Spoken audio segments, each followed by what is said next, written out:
मेरे प्यारे प्यारे दोस्तों, प्रिय सहपाठियों तथा प्रिय दोस्तों, आप लोगों को मैं नमस्कार करती हूँ। और आज हम लोग पढ़ेंगे यूपी टेट में दिसंबर 2016 के प्रश्न पत्र जो व्याख्या सहित हल प्रश्न पत्र है। और यह प्राइमरी है, कक्षा 1 से 5 तक में सब ये पूछे गए प्रश्न हैं। तो चलिए आइए प्रश्न को हम सॉल्व करते हैं। पहला प्रश्न है, सकार का सकार से योग होने पर क्या परिवर्तन होता है? सकार का रेप हो जाता है, सकार का सकार हो जाता है, सकार का सकार हो जाता है या सकार का विसर्ग हो जाता है। तो ऑप्शन नंबर बी राइट है, सकार का सकार हो जाता है। सूत्रानुसार सकार का सकार से योग होने पर सकार हो जाता है। और अगला है, भूतपूर्व इस समस्त पद का विग्रह होगा। पूर्वे भूत, पूर्वम भूत, पूर्वस्य भूत, पूर्वाद भूत। तो पूर्वम भूत होगा इसका। भूतपूर्वम समस्त पद विग्रह भूतपूर्वम होगा। यह सुपा सु से भूतपूर्वम में केवल समास होगा। भूतपूर्वम में समास कौन सा होगा? तो भूतपूर्वम में केवल समास होगा। और आगे देखते हैं। अगला देखिए, हरे रोजते भक्ति वाक्य में हरे पद में विभक्ति है, तृतीया, पंचमी, चतुर्थी, सप्तमी। तो ऑप्शन नंबर इसमें सी राइट होगा, चतुर्थी। रामायण में तृतीया विभक्ति, रामात में पंचमी तथा रामे में सप्तमी विभक्ति है। जबकि हरे रोचते भक्ति वाक्य में हरे पद से रुचि अर्थानम प्रियमाण से चतुर्थी विभक्ति होगा। परिणाम मात्र में कौन सी विभक्ति होती है? तो परिणाम मात्र प्रथमा। अगला है, व्यायामेन शरीरम स्वास्थ्यम भवति वाक्य रेखांकित पद में प्रयुक्त कारक है। रेखांकित पद है व्यायाम, जैसा कि ये देख पा रहे हैं आप लोग कि ये व्यायामेन रेखांकित पद है। तो इसमें कौन सा कारक लगा हुआ है? कर्म है कि करण है कि संप्रदान है कि आपादान है? कर्म को करण से द्वारा, संप्रदान के लिए, आपादान से जुदाई। इसमें कौन सा लगा है? इसमें करण लगा है। करण तृतीया विभक्ति का प्रयोग किया गया है।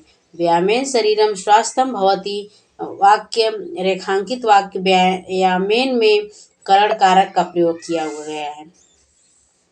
इसकी व्याख्या देख लीजिए। कर्ता इप्सितम कर्मम कारक, दान क्रिया के कर्म द्वारा जिसको कर्ता संतुष्ट करता है उसे संप्रदान तथा अलगाव में जो पदार्थ ध्रुव होता है उसे आपादान कारक कहते हैं। साधकतम करणम, क्रिया की सिद्धि में सबसे अधिक सहायक होता है करण कारक। और अगला है, नव पलाश वनम में अलंकार है श्लेष, यमक, अनुप्रास और उत्प्रेक्षा। तो नव पलाश वनम में यमक अलंकार का प्रयोग किया गया है। यमक अलंकार। अगला है, तस्मै पद विभक्ति एवं वचन है। तस्मै पद में कौन सी विभक्ति और कौन सा वचन लगा हुआ है? चतुर्थी एक वचन, षष्ठी एक वचन, सप्तमी। तो अगर तस्मै पद में चतुर्थी विभक्ति का प्रयोग किया गया है। अगर आप लोग रूप पढ़े होंगे तो आप समझ जाएंगे कि तस्मै शब्द में चतुर्थी विभक्ति का प्रयोग किया गया है। तस्मै पद पुल्लिंग शब्द तद वह, चतुर्थी विभक्ति एक वचन का रूप है। षष्ठी बहुवचन में तेषाम, सप्तमी एक वचन में तस्मिन तथा बहुवचन में तेषु रूप बनता है।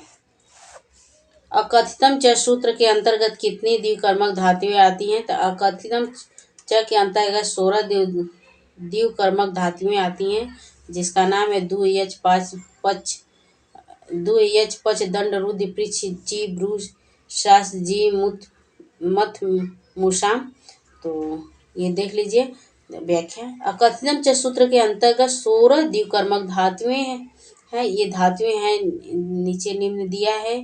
दु, याच, पच, दंड, रुद्धि, पृच्छ, ची, ब्रू, शास, जी, मथ, मूषाम कर्मयुक्त स्याद कथितम तथा स्नायनी ह्रीकृष्वाहा, अर्थात दु, याच, पच, दंड, रुद्ध, पृच्छ, ची, ब्रू, शास, जी, मथ, मूष, नी, कृष, वह ईश्वर धातुएं आपादानादि के रूप में वक्ता की विशेष विवक्षा होने पर कर्म संज्ञा होती है।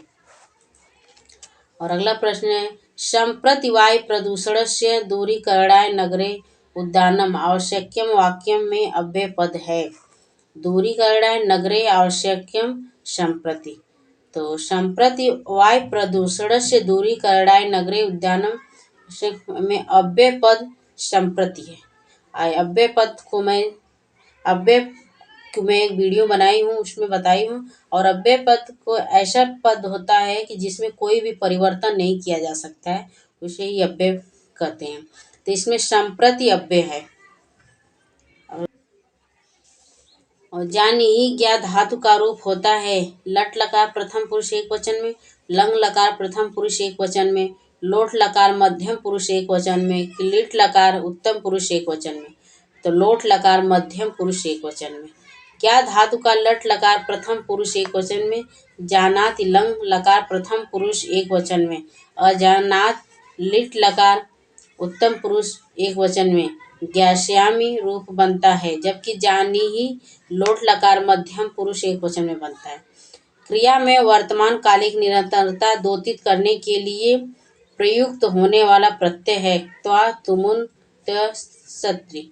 तो ऑप्शन नंबर डी राइट होगा, सत्री।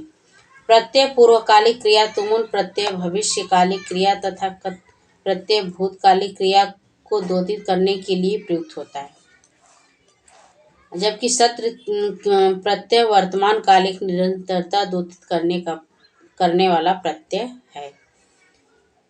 मया राम दृश्यते वाक्य का वाच्य परिवर्तन करने पर वाक्य होगा अहम रामम पश्यामि। मया का अहम हूँ, राम का रामम, दृश्यते के पश्यामि होगा। इसमें ऑप्शन नंबर बी राइट होगा।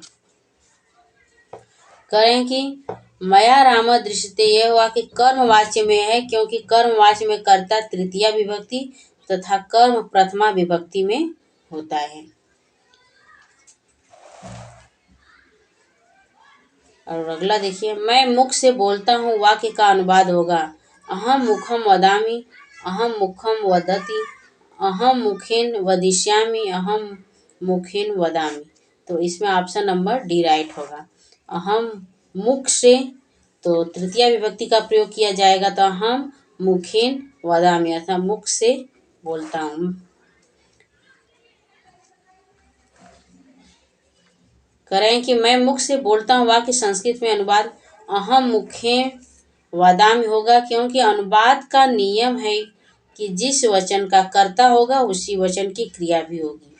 यहाँ पर अहम उत्तम पुरुष एक वचन का कर्ता है, इसलिए वदामि क्रिया भी उत्तम पुरुष एक वचन की होगी। जैसे अहम ये उत्तम पुरुष का है, और तो क्रिया अर्थात करने वाला जो होगा वो भी उत्तम पुरुष एक वचन का ही होगा।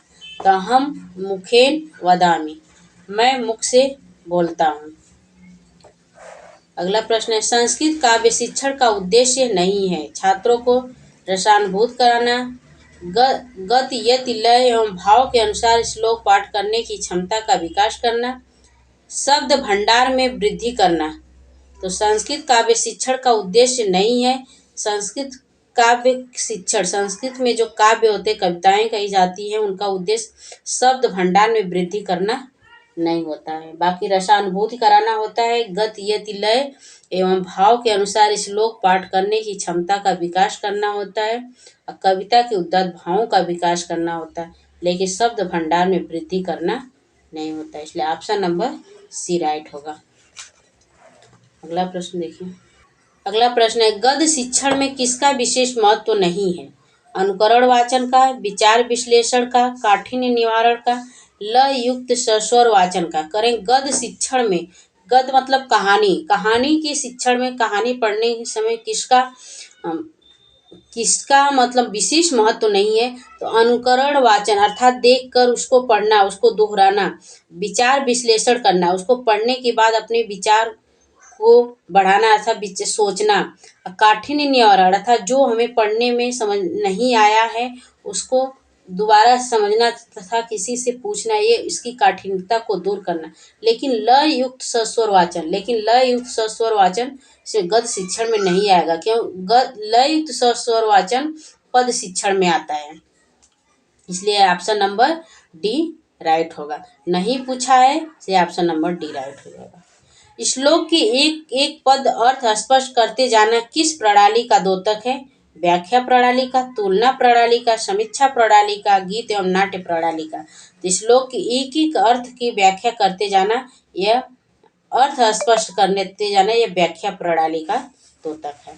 संस्कृत भाषा में कहानी शिक्षण करते समय शिक्षक को बचना चाहिए चित्र या मुखौटा के प्रयोग से, वार्तालाप से, हाव भाव प्रदर्शन से, पुस्तक प्रयोग से।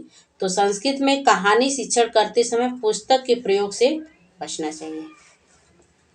फ्लैश कार्ड शिक्षण अधिगम सामग्री है, दृश्य, श्रव्य, श्रव्य, दृश्य, इनमें से कोई नहीं। तो ऑप्शन नंबर सी राइट होगा, दृश्य। और अगला प्रश्न है, शामली वृक्ष का वर्णन किस ग्रंथ में प्राप्त होता है? तो शामली वृक्ष का वर्णन कादम्बरी ग्रंथ में प्राप्त होता है, अर्थात जो कादम्बरी को पढ़े रहेंगे वही समझ पाएंगे कि शामली वृक्ष का वर्णन कहाँ पे प्राप्त होता है। रघुवंशम में 31 राजाओं का वर्णन है।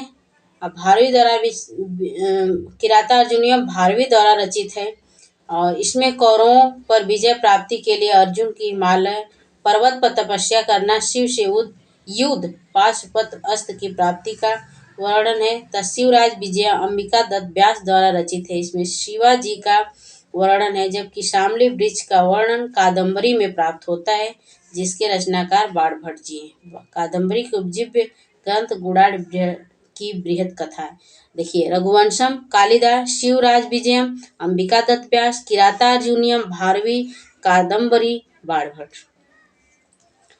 और अगला प्रश्न है, पुत्र प्राप्ति की कामना से राजा दिलीप ने किस ऋषि के आश्रम में गो सेवा की थी? कश्यप, अत्रि, वशिष्ठ, विश्वामित्र। तो इसमें ऑप्शन नंबर सी राइट होगा।